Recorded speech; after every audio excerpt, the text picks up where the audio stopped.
Good day everyone. Today we are learning how to cut a mid-calf cape, and I've drawn my basic body patterns out. I've drafted it out. So now I'll separate the down from the upper bodies. I'll just cut it from the half length. Now after cutting the half length, I will separate the down part of the bodies and set that aside and work on the upper part of the bodies. So if you can see, I've cut both front and back. The next thing is just to set the back bodies aside and work on the front body's neckline. So for the neckline, I'm making use of 3 inches. So I'll use 3 inches by 6 inches. So that's how deep I want the neckline to be. If you want yours longer than that, why not? You can go ahead. This is optional. You can make yours 7, 8. If you want your cleavage showing, you can use 9. So I will use my ruler to connect back to the neckline and slant it because it's a V shape. The neckline is V shape. So after connecting that, I will just use my scissors and cut that out.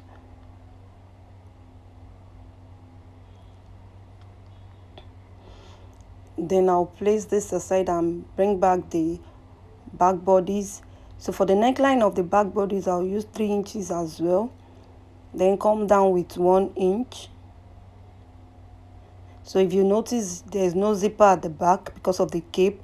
So you can fix your zip at the side. You can use an invisible zip and do that at the side. It's not compulsory that every time you fix your zip at the back, you can use the sides as well, because this is a gown. So then I'll place back the two, both the front and the back, on each other in order to make the shoulder slope. So for the shoulder slope, I'll measure 1 inch, then slant it back to the neckline.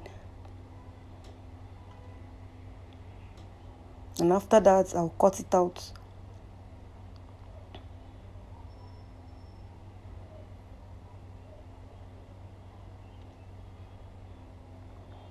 Now I've placed my pattern on another brown paper.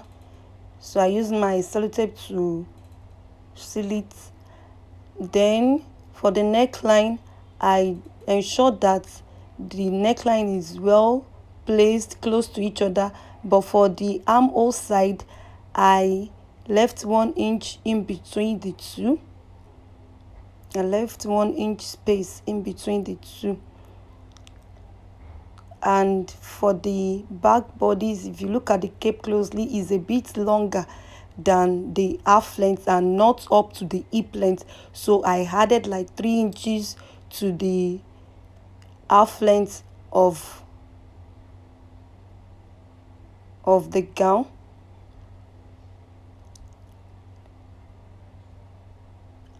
So at the front bodies, I measure 2 inches. After the armhole measurement, I just measure 2 inches. Then I come in with 4.5 inches just for the side dart.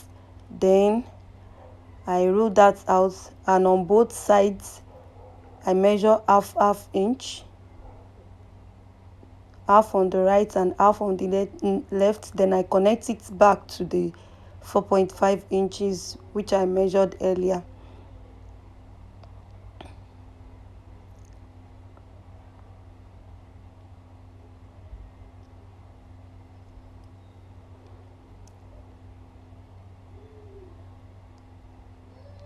Then after that, I'll measure from the shoulder to 3.5 inches. That's where the cape ends. So the cape is starting from the back, then it's ended at the cape is starting from each side of the front bodies. So now I'm using my French curve to shape out the design of the neck of the cape. I don't know how best to explain this, but if you can look closely, you will get what I'm trying to shape out there. Then from the shoulder, I'll measure the length I have. I said I added 3 inches to the half length. So from that point, I'll just go around with whatever measurement I have there.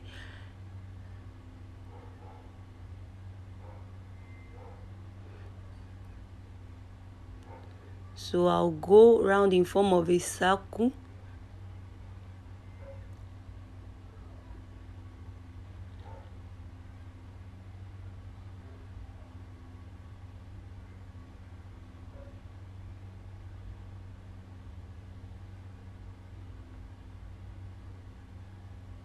And then I connect everything together.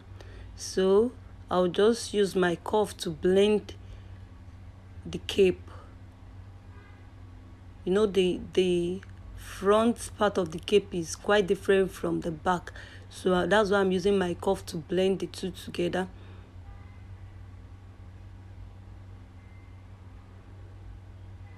Then I'll cut it out. So now I'm trying to retrace the neckline of the gown.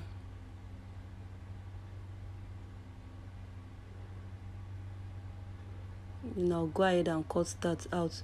So I made a mistake. I cut my pattern, my front body, so I had to just gum it back. So the 1 inch I left for the shoulder, I had to trace it out from the cape.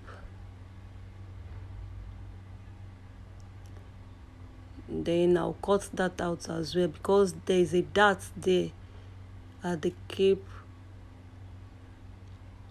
So that's what I'm cutting out. But the mistake I made was that I did not chalk where it's going to end, so I had to be careful while cutting that, so as not to make it too long. So thank you very much for watching this video to the end. Please share, subscribe, and like my video. Thank you very much.